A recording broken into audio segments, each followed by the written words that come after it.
आम्ही निवेदन दिलंय काल.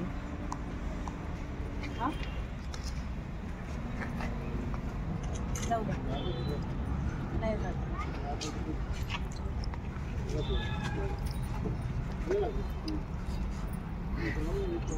असं नाही करू शकत तुम्ही. कोण आहे तुमच्याबरोबर? कोण आले?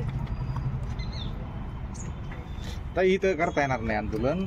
एक इथं घर आहे मॅडम. पाण्याच्या टाकीवर कसं जाता येईल? हे सरकारी ऑफिस थोडीच आहे ताई. सरकारी ऑफिस असेल तर व्यवस्थित. पाण्यासाठी आंदोलन करण्याचं ठिकाणच नाही. असं कुठं दिलंय कुठल्या ठिकाणामध्ये की कुठल्या ठिकाणात नाहीत करीत? आपल्याकडे तर नाहीत करीत पाण्याच्या टाकीमध्ये. आंदोलनाचा प्रकारच नाही ताई. हा आंदोलनाचा प्रकार नाही. काय पाण्याच्या टाकीमध्ये हे काय आपल्या जगामध्ये चालू आहे? आंदोलन ह्याच्यासाठी आहे की देवेंद्रजी फडणवीस साहेब म्हणले होते की 3 मार्चला ज्यावेळी अधिवेशन होईल राज्यात त्यावेळी आम्ही महिला भगिनींना, लाडक्या बहिणीला 2100 रुपये अनुदान वाढवू. आणि आदिती तटकरे म्हणतायत, विधिमंडळात म्हणतायत की आम्ही असं काही बोललो नव्हतो.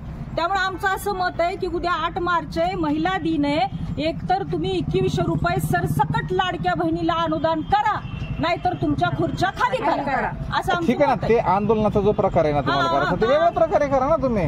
टाकीवर चालणं म्हणजे काय? हा टोल गेला, कोणाचं काय झालं, जीवितहानी झाली, कोणाला नुकसान झालं, लागलं नाही ना. आम्हाला तुमची काळजी आहे ना. पण ताई आम्हाला बहीण पाहिजे ना. आम्हाला ते आमच्या हातामध्ये असेल, आमच्या रिपोर्टमध्ये असेल ते आम्ही करू ना. आम्हाला बी राखी बांधायला बहीण पाहिजे. बहिणीचं संरक्षण करणं आमचं काम आहे. ताई साहेब कॉपरेट करा ना. ताई साहेब कॉपरेट करा. दुसरीकडे करा ना आंदोलन. कलेक्टर ऑफिसला करा तुम्ही.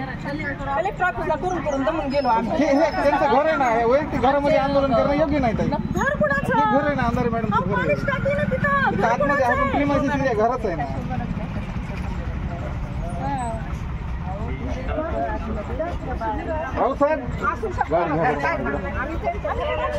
घ्या गाडी इकडे.